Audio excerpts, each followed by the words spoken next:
Panduan ibadah online. Persiapkan hati untuk beribadah di hadapan Tuhan. Jangan sambil tiduran ya. Persiapkan tempat yang tepat. Disarankan memakai ruang keluarga. Hindari gangguan notifikasi handphone.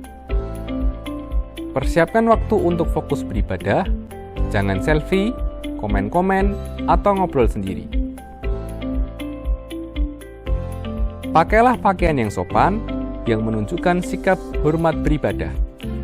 Persiapkan hati anak-anak untuk ibadah bersama, jangan sambil makan.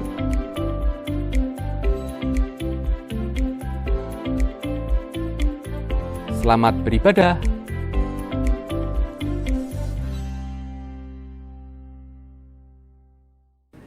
Shalom. Shalom. Puji nama Tuhan. Kita mau menundukkan kepala kita. Tuhan yang baik, kami mengucap syukur ya Bapa atas kesempatan yang Kau berikan dalam kehidupan kami, untuk kami boleh datang ke tempat ini, bersekutu, memuji, memuliakan nama-Mu ya Tuhan. Engkau pimpin Tuhan, saudara-saudara kami yang masih dalam perjalanan. Lawat kami di tempat ini Tuhan. Kami tahu Tuhan, ketika kami datang kepadamu Tuhan, setiap problema kami akan mendapat jawaban ya Bapa. Setiap kami yang sakit akan disembuhkan. Sebab Engkau Tuhan yang Maha Agung, Engkau Tuhan yang penuh dengan kuasa. Ini kami datang kepadamu ya Bapa, dalam nama Yesus Kristus. Haleluya.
Setiamu di dalam hidupku, bersyukur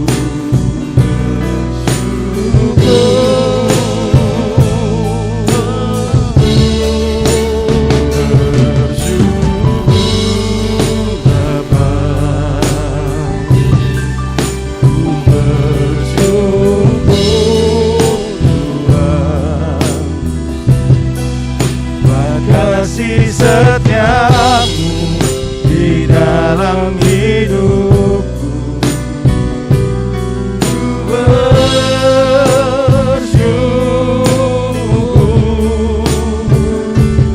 Tuhan. Ya undang Bapak Jemaat, Bapak dan Ibu untuk bangkit berdiri.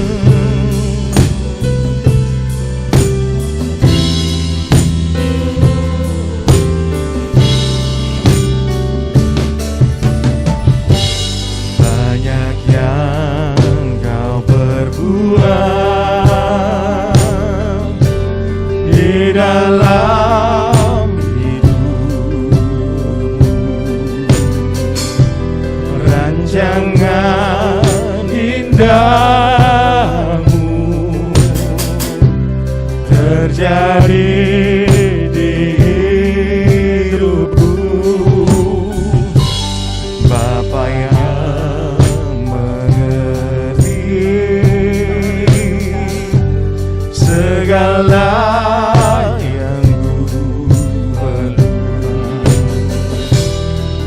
kasih-Mu sempurna, nyata dalam hidupku. Bersyukur Bapa, bersyukur Tuhan, buat kasih setiamu di dalam hidupku.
setiamu di dalam hidupku. Ku bersyukur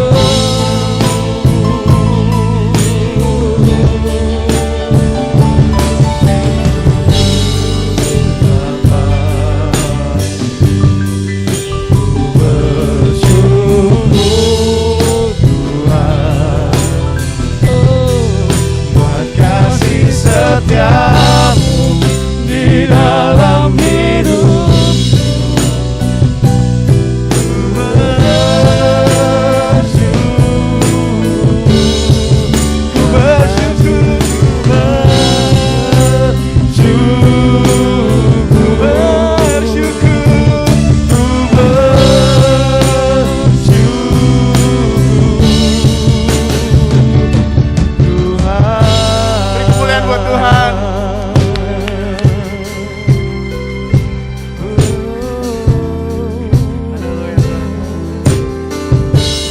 Silakan jemaat Tuhan untuk kembali duduk.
baik, Yesus, namamu indah, Yesus, ku cinta kau selalu, ku tinggikan, ku agungkan selamanya.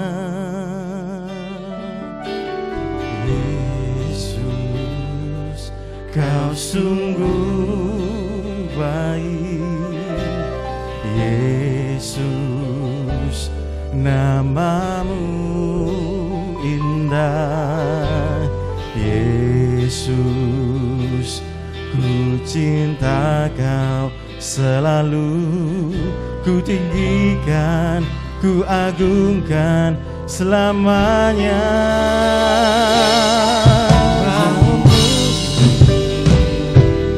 Ku mau memujimu, ku mau menyembahmu, ku selalu sembahmu, kau yang layak terima semua pujian, kemuliaan hanya bagi Tuhan.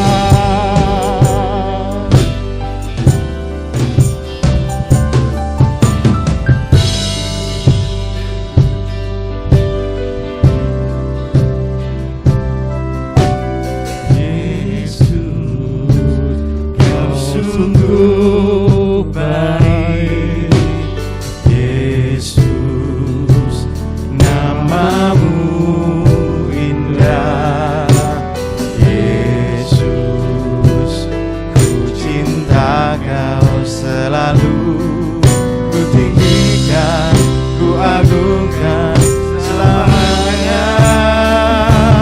Ku mau memujimu, ku selalu pujimu, ku mau menyembahmu, ku selalu sembahmu, kau yang layak terima semua pujian, kemuliaan hanya bagi Tuhan.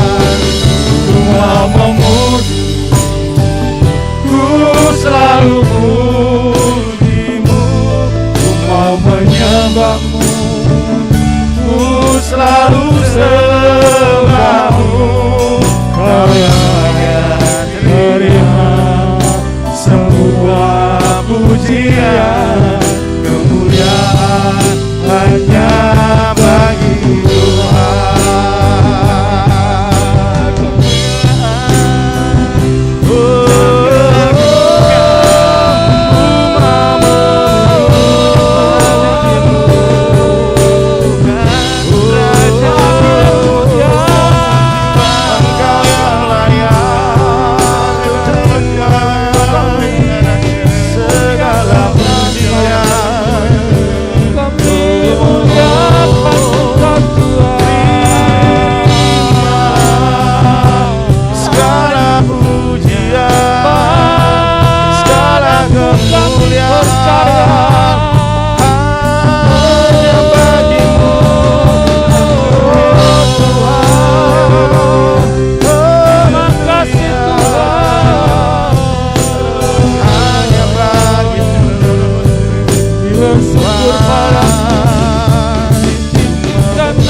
Biar hanya jemaat yang membawakan lagu ini.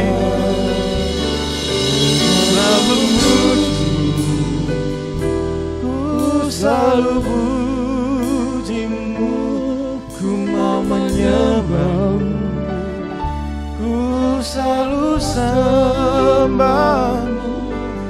Kau yang layak terima semua pujian, kemuliaan hanya bagi Tuhan. Sekali lagi kita katakan, ku selalu pujimu, mau menyembahmu, selalu sembahmu, Kau yang layak terima semua pujian, kemuliaan hanya bagi Tuhan.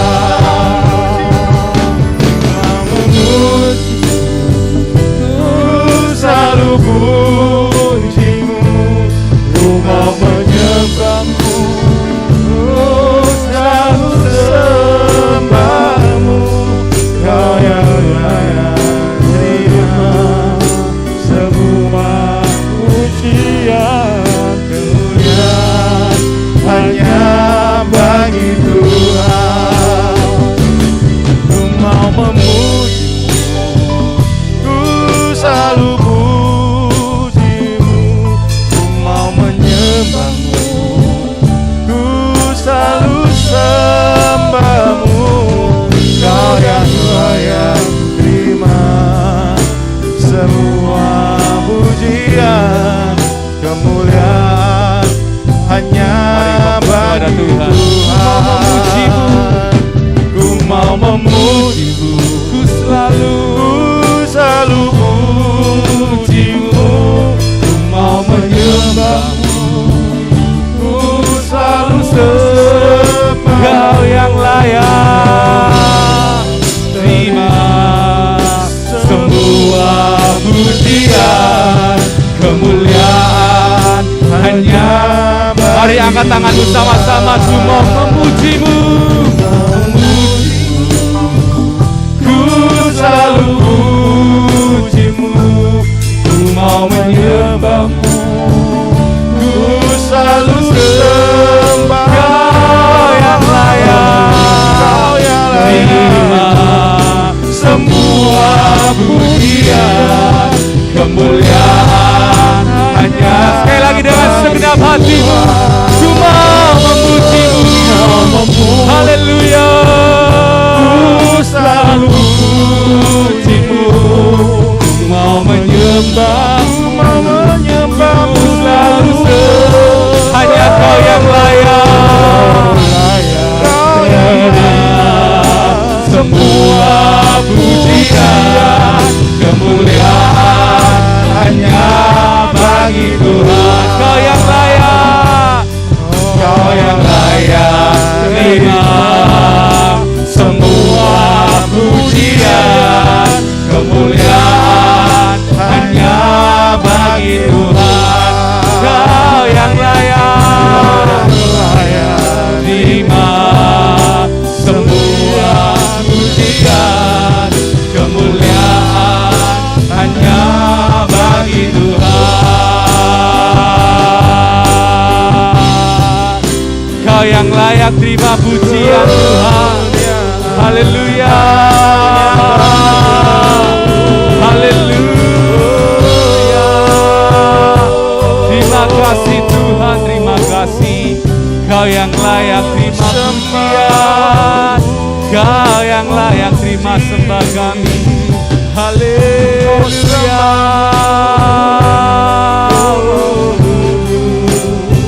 Kami bersyukur padamu Tuhan, kami bersyukur padamu Tuhan.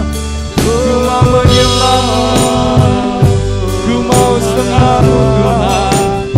Terpujilah namamu Tuhan, terpujilah namamu. Terima kasih Yesus. Benar Tuhan, hanya Engkau yang layak terima pujian kami. Hanya Engkau yang layak terima sembah kami Tuhan. Hanya Engkau yang layak terima ucapan syukur kami.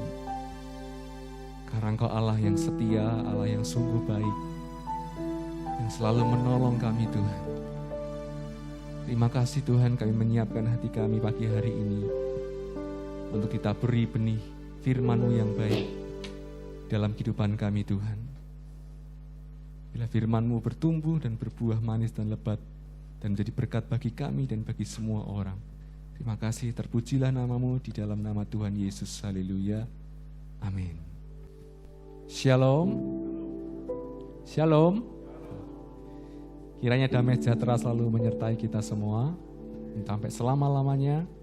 Dan mari kita siapkan hati kita sebagai tanah yang subur, yang siap ditaburi benih yang baik, yaitu firman Tuhan. Dan supaya itu bertumbuh dan berbuah manis dan lebat dan berguna bagi kita semua, berguna bagi semua orang. Bapak Ibu sudah dikasih Tuhan, saya punya benih. Benih ini tulisannya bayem ijo.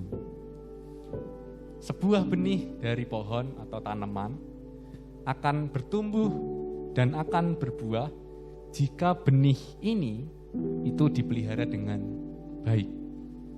Benih ini dijaga dengan baik. Yang suka tanaman pasti tahu, pasti mengerti bahwa tanaman ini atau benih ini harus ditanam, masuk ke dalam tanah, kemudian dipupui, disiram, dijaga, bahkan dibersihkan. Mungkin bersihkan dari kotoran-kotoran sekitarnya, bahkan mungkin ada ulat kita juga bersihkan. Artinya tanaman yang baik itu pasti dipelihara dengan baik, dijaga dengan baik. Nah, kalau misal 1, 2, 3 hari kita ini lupa menyiram, lupa memelihara, karena kesibukan kita lupa menyirami tanaman itu. Apa yang terjadi? Yang terjadi adalah tanaman tersebut akan layu, akan lesu. Nah, saya perhatikan banyak orang hari-hari ini di tengah pandemi yang sangat lama, banyak orang yang sedang layu, atau bahasanya itu letih, lesu, dan berbeban berat. Kenapa bisa letih? Kenapa bisa layu? Letih disebabkan karena kita mulai frustasi. Frustasi pada keadaan yang tidak kunjung selesai.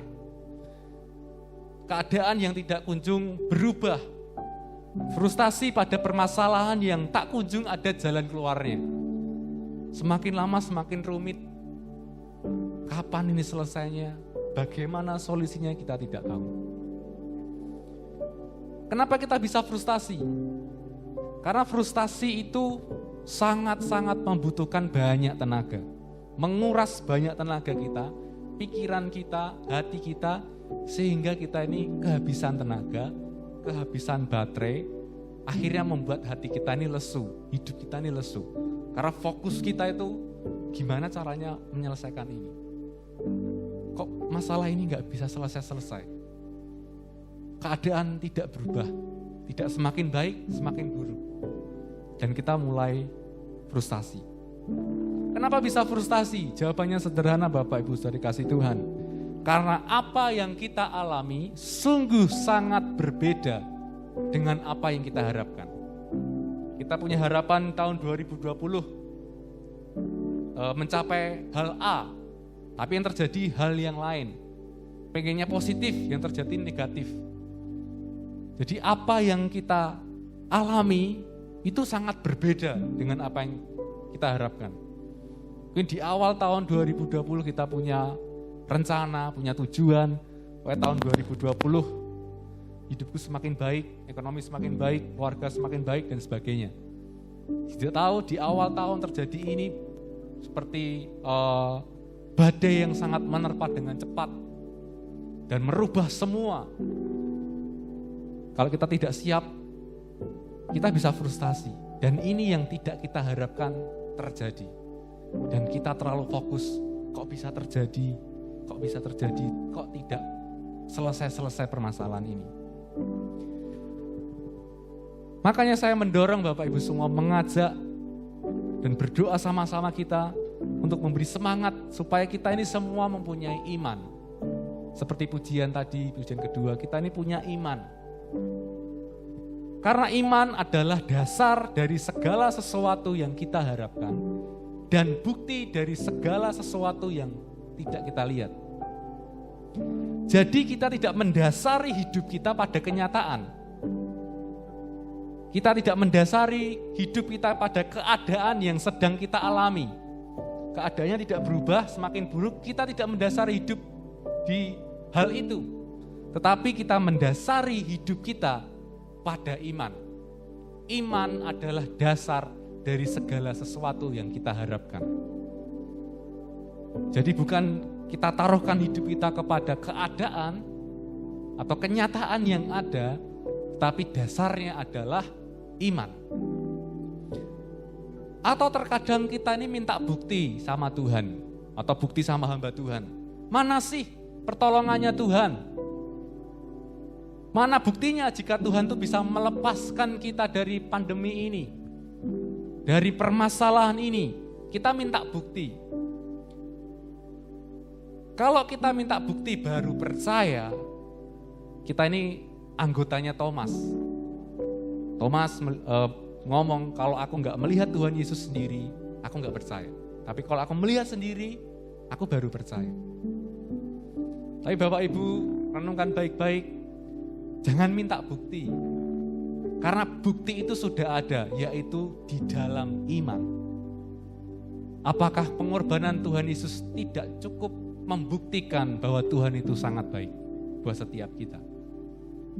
Dan iman itulah yang menjadi bukti, menjadi dasar supaya kita ini terus bergerak, supaya kita ini terus berusaha dengan keras, mengandalkan Tuhan dan tidak menjadi frustasi. Jadi milikilah iman, bahkan milikilah iman yang memindahkan gunung. Tuhan Yesus pernah berkata dalam Matius 17, kita buka sama-sama Matius 17 ayat yang ke-20. Matius 17 ayat yang ke-20.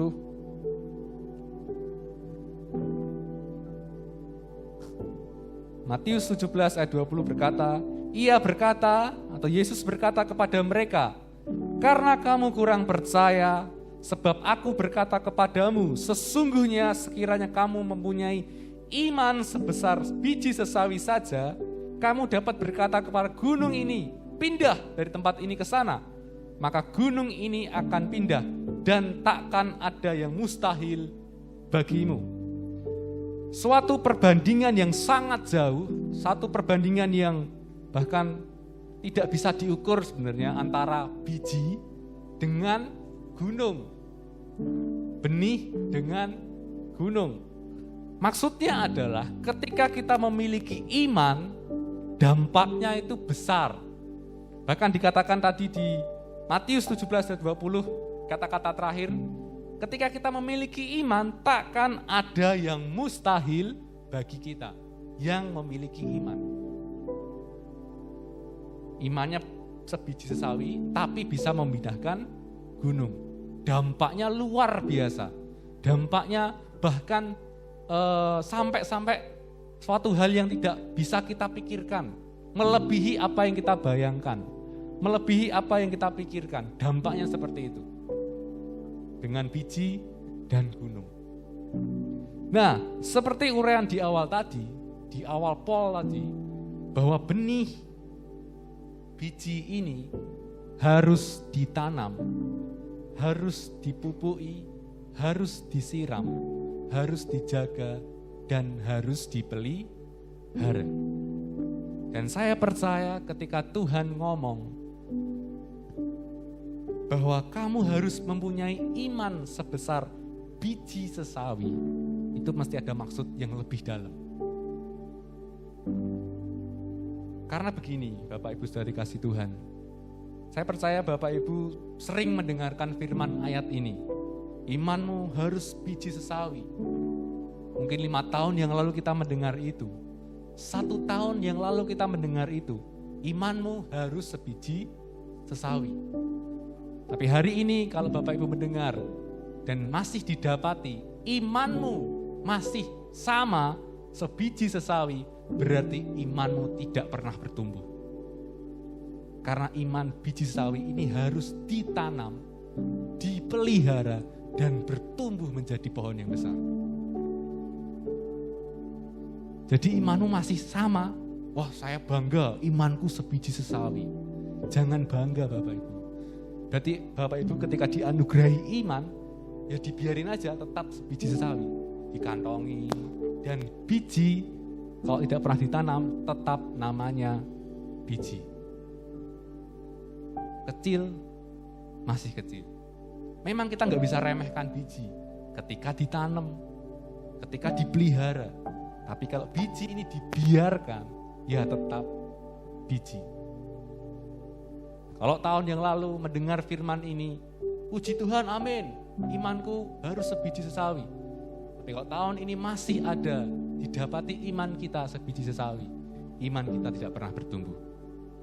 Tapi kalau hari ini mendengar, saya harap dan kita berdoa sama-sama, besok, minggu depan, bulan depan, tahun depan, kita mendapati semua iman kita sudah mulai bertumbuh. Bahkan bertumbuh semakin besar. Jangan lagi bangga dengan iman sebiji sawi. Itu hanya permulaan. Harus ditanam, harus disiram, harus dipupui, harus dijaga, harus dipelihara. Seperti perumpamaan yang dibentangkan oleh Tuhan Yesus tentang biji sesawi dalam Matius 13 ayat 31 sampai 32. Jadi Tuhan Yesus pernah memberikan perumpamaan tentang biji sesawi. Matius 13 ayat 31 sampai 32. Yesus membentangkan suatu perumpamaan lain kepada mereka, katanya, hal kerajaan surga itu seumpama biji sesawi yang diambil dan ditaburkan orang di ladangnya. 32. Memang biji itu paling kecil dari segala jenis benih, tetapi apabila sudah tumbuh, sesawi itu lebih besar daripada sayuran yang lain, bahkan menjadi pohon sehingga burung-burung di udara datang bersarang pada cabang-cabangnya. Kalau cuma sekedar benih, ini tidak bisa menjadi sarang burung. Karena kecil. Tapi ketika benih itu ditanam, ketika benih itu kita jaga, kita rawat, kita pelihara, dan menjadi pohon yang besar, kita bisa menjadi berkat bagi sekeliling kita. Bisa menaungi orang-orang di sekeliling kita. Karena kita punya iman yang terjaga. Kalau kita frustasi, itu enggak jadi berkat. Ngomongnya pasti ngeluh. Waduh, dino ki abot gitu kan. Enggak ada pemasukan dan sebagainya, ngeluh, frustasi. Kalau Bapak Ibu ngomong sama orang lain, itu enggak jadi berkat. Bahkan bisa membuat orang lain juga ikut lesu. Yo, gitu kan. Betul, gitu. Tambah dipanas-panasi. Wah, berat ini, berat. Tapi kalau kita semangat, orang lain loh, Bapak Ibu ditanya, Ibu kok bisa semangat padahal ini tuh sulit. Karena kita harus percaya, itu memberkati orang lain. Tapi kalau kita ini frustasi, kita lesu, letih, terus cerita sama orang lain, ya mereka juga terpengaruh dengan keletihan kita, kelesuan kita, kekhawatiran kita dan sebagainya. Jadi biji ini atau benih iman ini yang dianugerahkan Tuhan kepada kita dari biji sesawi, dia harus kita tanam, tumbuh, dan kita pelihara dengan baik. Nah, pertanyaannya adalah bagaimana cara kita memelihara benih ini? Kalau tanaman biasa kan harus disiram dengan air, dipupuki dan sebagainya. Supaya benih iman kita tidak lagi sebesar biji sawi, tapi menjadi pohon. Caranya adalah menyiraminya dengan air hidup, yaitu firman Tuhan. Roma 10 ayat 17 berkata, iman itu timbul dari pendengaran, dan pendengaran oleh firman Kristus. Jadi kalau Bapak Ibu baru mendengar, itu baru timbul tunas. Baru timbul tunas. Tapi kalau Bapak Ibu mendengar dan melakukannya, itu akan Bapak Ibu sedang merawat benih itu dengan baik. Akan muncul sebuah pohon, tanaman yang besar ketika melakukannya, ketika menghidupi firman itu. Jadi kalau mendengar, kita tangkap, amin, itu baru timbul. Apalagi yang tidak mendengarkan, wah belas tidak timbul. Wah timbulnya di mana ini? Karena tidak mendengarkan. Bagaimana cara kita bisa melakukan kalau kita tidak mendengarkan? Jadi kita harus mendengarkan. Biasanya kalau saya ngajar sama anak-anak SD, mereka memang penangkapannya mungkin tidak seperti kita. Kita sudah menjelaskan panjang lebar, ketika latihan soal tanya terus tuh kan. Apalagi yang tidak mendengarkan, dan itu pasti tidak akan timbul imannya. Orang yang mendengar dan melakukan firman Tuhan seumpama orang sedang membangun rumah di atas batu karang yang teguh. Jadi ketika ombak datang, meskipun ombaknya datang tiba-tiba, angin besar datang dengan tiba-tiba, rumah itu tidak akan goyah. Tetapi sebaliknya, ketika kita mendengarkan namun tidak melakukannya, seperti orang yang membangun rumah di atas pasir. Ketika ombak datang besar, angin datang besar, langsung ambruk. Buh. Jadi kita harus belajar untuk taat dengan firman Tuhan. Kita belajar untuk melakukan firman Tuhan. Bukan sekedar cuma mendengar.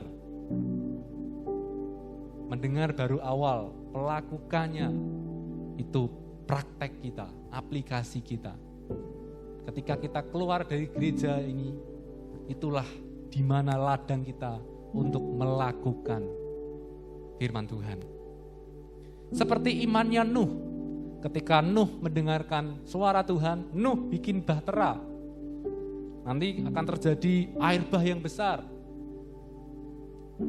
Nuh punya iman yang terpelihara karena dia mentaati firman Tuhan. Dia mendengarkan baik-baik. Bahkan firman Tuhan berkata, Nuh melakukannya tepat seperti yang diminta Tuhan, seperti yang dikehendaki Tuhan. Begitu juga seperti imannya Abraham. Abraham keluar dari tanah kelahiranmu. Abraham mendengarkan dan melakukannya dengan baik, mentaatinya dengan baik. Bahkan ketika Abraham disuruh mengorbankan anaknya. Makanya kenapa Abraham disebut bapa orang beriman. Ketika disuruh hal yang dahsyat untuk mengorbankan anaknya sendiri, dia korbankan. Ini tandanya Abraham punya iman yang terjaga dengan baik. Punya iman yang terpelihara dengan baik. Bahkan menjadi berkat sampai hari ini buat kita. Ibrani 11, kalau kita baca terusnya, mereka termasuk saksi-saksi iman. Makanya tadi pagi saya berkata, ketika kita mungkin tidak bisa mewarisi harta benda kepada anak kita bisa mewarisi iman. Dan itu bisa menjadi cerita yang membangun. Seperti imannya Abraham, imannya Nuh. Itu berapa tahun yang lalu, beribu-ribu tahun yang lalu. Tapi hari ini kita masih menyontohnya, meneladaninya. Itu menjadi warisan iman. Kemudian kenapa kita harus memelihara iman kita? Kenapa kita harus menjaga iman kita? Kalau tadi bagaimana caranya, sekarang kenapa kita harus menjaga? Kenapa harus kita memelihara? Nanti ini semakin membuka pikiran kita, membuka pandangan kita. Kita buka Efesus 6 ayat 16. Efesus 6 ayat 16. Efesus 6 ayat 16 berkata, dalam segala keadaan pergunakanlah perisai iman Sebab dengan perisai itu kamu akan dapat memadamkan semua panah api dari si jahat. Gunakanlah perisai iman, karena perisai itu akan memadamkan semua panah api dari si jahat. Perisai itu bahasa Inggrisnya shield. Kalau kita pakai adalah face shield, pelindung wajah. Artinya shield itu adalah pelindung. Namanya pelindung, tujuannya adalah melindungi. Kalau kita pakai face shield di atas, itu tidak melindungi. Melindungi kepala kita, tapi tidak melindungi mata kita, dan sebagainya. Jadi tidak digunakan dengan baik. Nah, shield ini atau bahasa Jawanya itu lebih mantap, tameng. Kamu sudah pakai tameng belum? Nah, tameng kita tuh iman. Perisai kita tuh iman. Melindungi dari apa? Melindungi dari semua panah api si jahat. Kekhawatiran, ketakutan, ketidakpercayaan, hawa nafsu, kedagingan, dusta, dan sebagainya. Jadi iblis itu masuknya dari situ, panahnya dari situ. Ayo kamu takut, frustasi, ngeluh. Itu iblis. Gak bisa, Tuhan tidak akan menolongmu. Itu berdusta, iblis sedang berdusta. Tuhan tidak sanggup menolongmu, Tuhan gak sanggup menolong, kita diintimidasi. Tapi ketika kita punya perisai iman, itu dapat melindungi kita, dapat memadamkan semua panah api dari si jahat. Saya akan jelaskan dari apa yang saya baca. Pada zaman Paulus, perisai yang dipakai tentara Romawi ada dua. Satu itu perisai kecil. Perisai kecil itu sebagai dekorasi, biasanya ditempel di rumah. Dan yang satu itu perisai yang besar. Itu sering dibawa untuk berperang, ke medan perang. Jadi dibawa.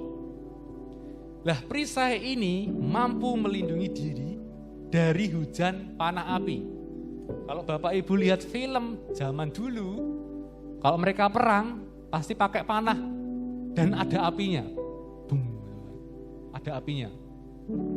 Untuk menahan itu semua, mereka bawa perisai. Supaya gak kena langsung ke badannya, tapi kena perisainya. Nah, perisai ini terbuat dari kayu dan dilapisi kulit binatang. Sehingga ketika panah api itu dilontarkan dan kena perisai, itu akan tertancap pada perisai tersebut. Kenapa harus tertancap? Kalau nggak tertancap kan mental. Kalau mental itu kena temennya, malah yang kena temennya harus tertancap. Makanya dari itu, dari arti ini kita harus mengerti, jangan sampai kita ini punya perisai yang lemah. Mungkin kita nggak kena, tapi yang kena suami kita, yang kena anak, cucu dan sebagainya, itu panahnya mental. Tapi kalau panahnya nancep di perisai kita, itu menahan semua panah api si jahat. Lapisan kulit pada perisai tersebut harus dirawat dengan baik. Harus dijaga, harus dipelihara dengan baik. Karena kalau tidak, yang namanya kulit binatang itu akan menjadi kaku dan akan rusak. Ini kembali lagi, kenapa kita harus merawat iman kita. Tentara yang siap sedia akan selalu merawat perisainya. Perisai miliknya harus dirawat. Dia tiap pagi bangun pagi, mengambil minyak dan mengoleskannya pada perisai. Jika tidak dirawat seperti itu, tentara tersebut sedang dalam bahaya ketika di dalam peperangan. Jadi kalau kita tidak menjaga iman kita dengan baik, ketika kita tidak menjaga iman kita dengan baik, kita sedang dalam bahaya. Kita tidak dalam keadaan yang aman.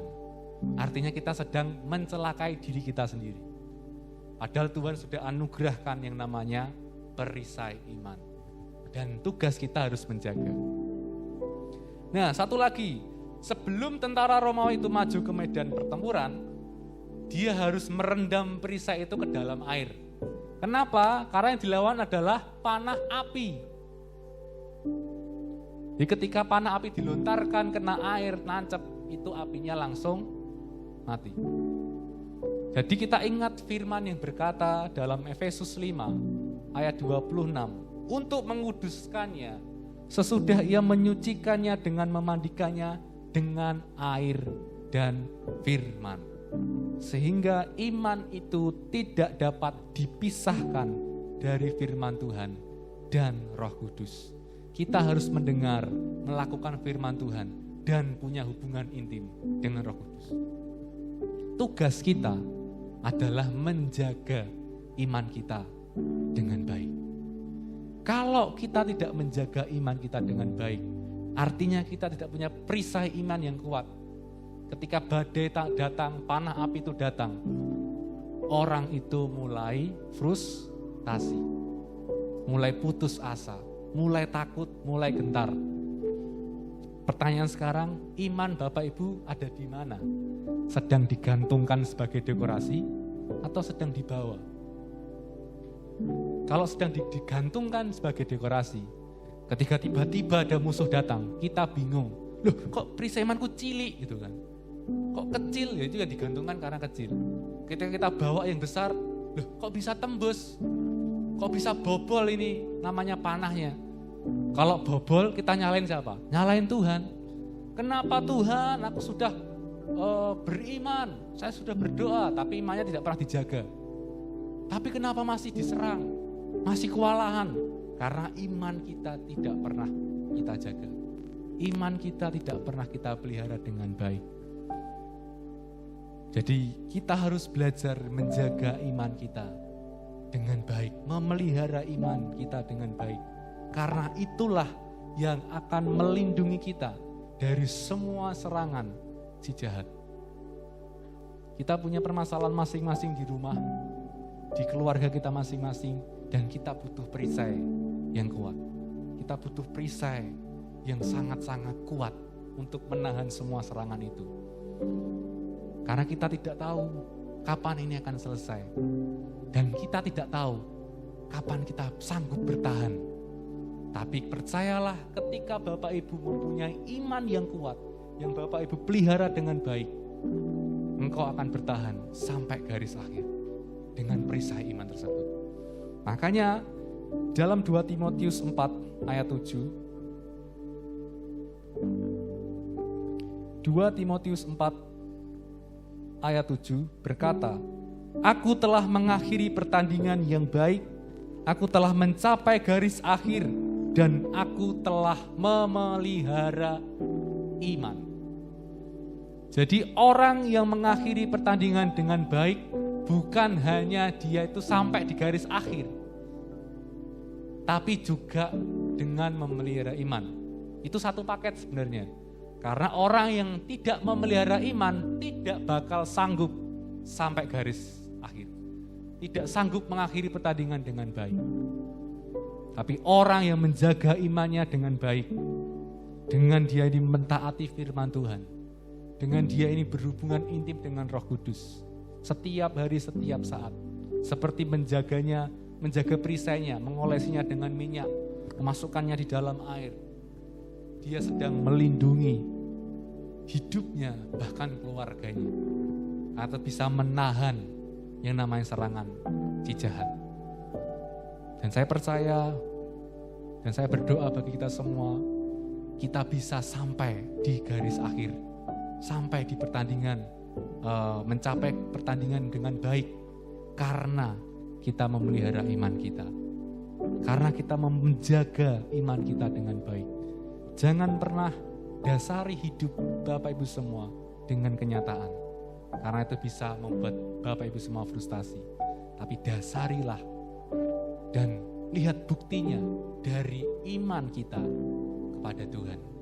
Dan tugas kita adalah menjaga iman kita dengan baik. Mari tutup Alkitab kita akan berdoa.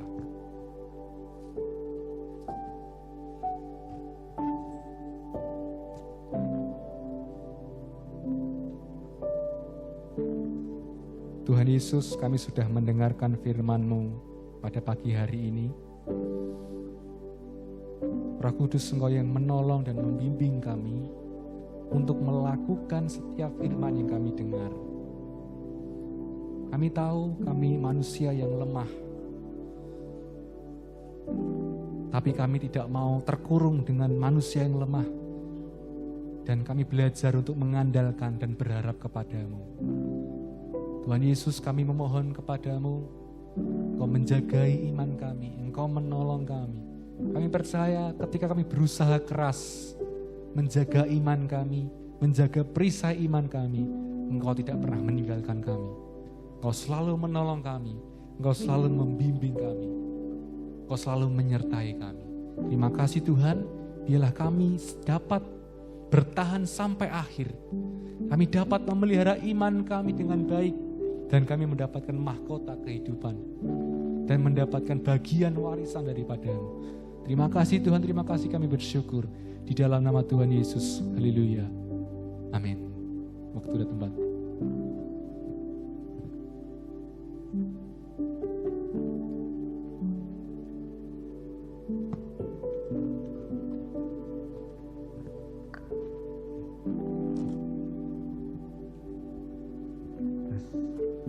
Halo Bapak Ibu.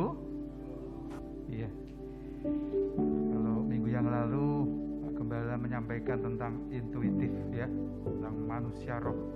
Pagi ini bicara tentang iman. Jadi hari-hari ini yang dihidupi adalah manusia roh, karena kita ini memang diciptakan dari lebu tanah, tetapi kita ini berasal dari surga ya. Jadi sementara kalau kita mengharapkan yang sementara, terus mengharapkan yang sementara. Jadi sementara iblis membuat tipu daya, kita dibuat frustasi, dibuat lemah, dibuat depresi. Terus bertanya, kapan selesai? Kapan selesai? Kapan selesai? Percayalah akan tambah lelah. Ya. Jadi saya memberikan sebuah usulan khususnya dalam minggu ini untuk membangun imun ini dengan melakukan satu firman saja, yaitu Amsal 17 ayat 22. Ya, kita jadi seperti anak-anak. Itu nanti saya mendapatkan sebuah gambar ya, wajahnya Pak Menteri Kesehatan, Pak Terawan. Di situ beliau berkata, tulisannya, hati yang gembira adalah obat. Ya, coba Pak Didit dibukakan.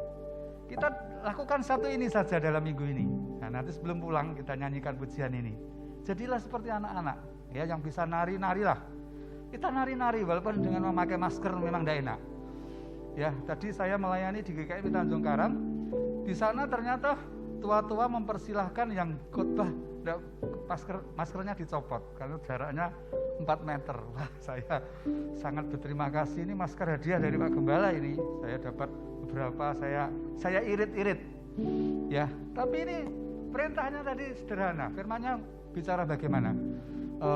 Iman itu timbul dari pendengaran. Pendengaran oleh firman Kristus. Nah, firman Kristus melengkapi yang disampaikan Mas Sena, Bapak Sena, yaitu hati yang gembira adalah apa? Oh, tidak sampai obat, hanya obat saja loh. Obat yang manjur. Mas Pri, saya kangen sama tariannya. Mas Winaldi juga. Ya, ini ada pemain musik. Mas nanti bisa di sini, jreng. Bisa toh Mas nyanyi hati yang gembira adalah obat? Wah, masa tidak bisa loh. Ini kalau saling melihat ini bisa. Ya, sebelum bergembira, sebelum kita pulang, sebelum menikmati berkat Abraham, hati yang gembira adalah obat yang manjur. Ya, percaya nanti imun kita akan terus. Tidak ada yang lain respon kita supaya tidak bisa frustasi, tidak bisa dihapusi tadi loh oleh musuh kita. Dan ini sebetulnya bukti kita menggunakan kan perisai iman langsung diangkat. Tadi indah loh reanya, tadi harus basah dengan sukacita sebelum pulang. Ya memang aneh-aneh Pak Dono nganggo masker kok, enggak apa-apa. Ayo, ya saya 63 tahun loh umur saya, cuma yang dikasih Tuhan. Tetapi semangat yang patah mengeringkan tulang. Ya, saya undang Bu Lili ke depan sini bersama-sama dengan saya. Ayo, Mas Pri, hati yang bergembira. Kita berdiri bersama-sama. Hati yang gembira adalah obat. Ini firman Kristus, firman yang diurapi. Mari kita jangan jaim dengan Tuhan ya. Kita sungguh-sungguh nikmati supaya ini kegembiraan ini sungguh-sungguh terbukti firman Tuhan ini sepanjang masa Saya sendiri heran, kenapa sejak zamannya Salomo firman ini sudah ditulis dan ternyata hari-hari ini semua nasihatnya kembalinya di sini. Hati yang gembira adalah obat yang manjur, tetapi semangat yang patah keringkan tulang. Agak pakai dangdutan ya, Mbak? Oh siap Mas Pri, ayo. Mic-nya sudah, Mbak, mic-nya. Ayo. Tepuk tangan dulu. Sederhana, pesannya jadi seperti anak-anak. Gerakan tubuh kita, bangun imun kita.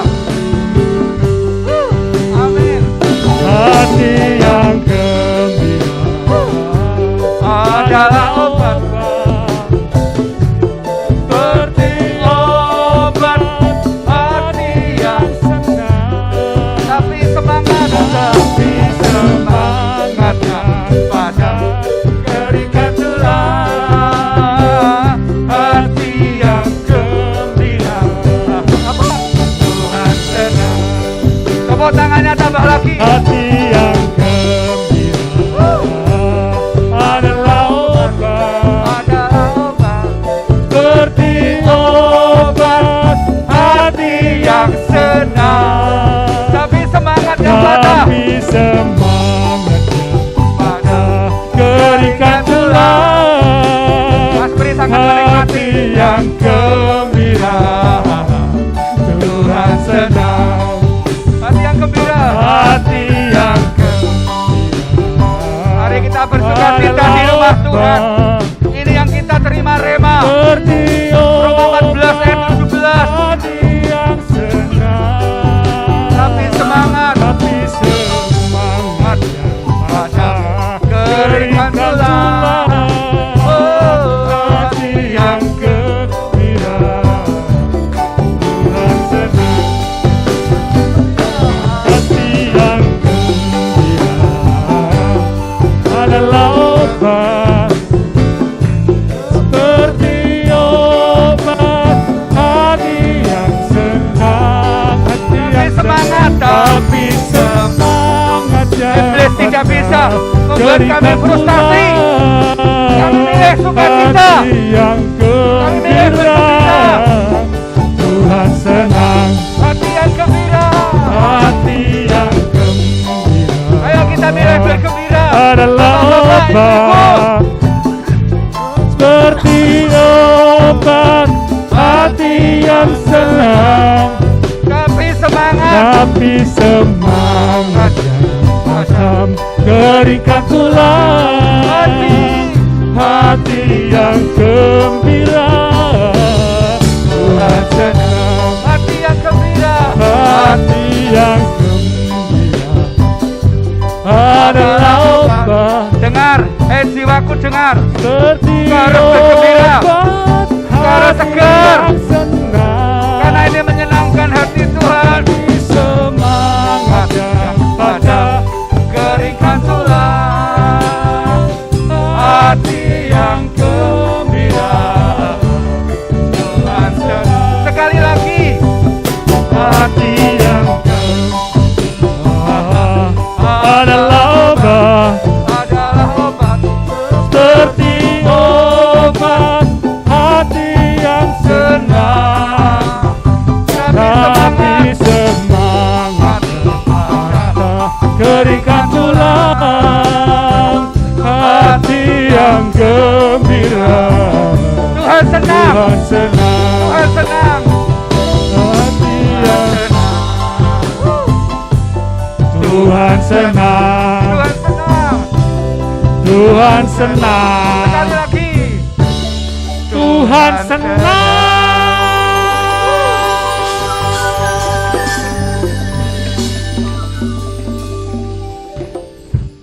Firman-Mu sangat sederhana dan hidup pagi ini. Sudah disampaikan oleh hamba-Mu yang Kau kasih, saudara muda kami Bapak Sena. Tuhan terima kasih. Satu firman, salah satunya kami hidupi, bahwa dengan bergembira, Bapak, maka imun kami menjadi di atas rata-rata. Maka kami menjadi sehat Bapak. Tidak ada semangat yang padam. Terima kasih Tuhan Yesus. Iman kami, manusia, roh kami terus tertuju Bapak sampai kepada tujuan kehidupan kami. Terima kasih Tuhan Yesus, segala iblis tidak bisa menipu kami, untuk kami frustasi, untuk kami stres, untuk kami depresi. Kami pagi ini memilih bergembira dan bergembira dan bergembira. Mari cepat katakan, hari ini ke depan aku memilih bergembira. Aku memilih bergembira karena hati yang gembira adalah obat yang manjur. Terima kasih Tuhan, kiranya berkat kasih karuniamu turun atas kekasih-kekasihmu yang sudah menghormati hari Sabat pada hari ini. Sesi pertama, sesi kedua, yang melayani dalam bentuk apapun, perhitungkan itu sebagai kebenaran. Kalau nanti kami berkumpul dengan keluarga, hari ini beraktivitas, minggu ini kami beraktivitas, caranya mudah sekali. Iman ini terus bertumbuh dalam kedewasaan. Salah satunya dengan memuji-muji Tuhan, termasuk melalui pujian ini, dan masih banyak konsumsi-konsumsi lagu yang telah kami miliki. Bapak, firman-firman yang ada dalam hati kami menjadi hidup semuanya. Kami mendengar dan kami mendengar. Ketika iblis datang menipu kami memilih bergembira dan bergembira. Terima kasih Tuhan Yesus Kristus, junjungan kami. Engkau begitu baik, Engkau ada di tengah-tengah kami. Terima kasih Tuhan Yesus. Mari kita angkat tangan bersama-sama.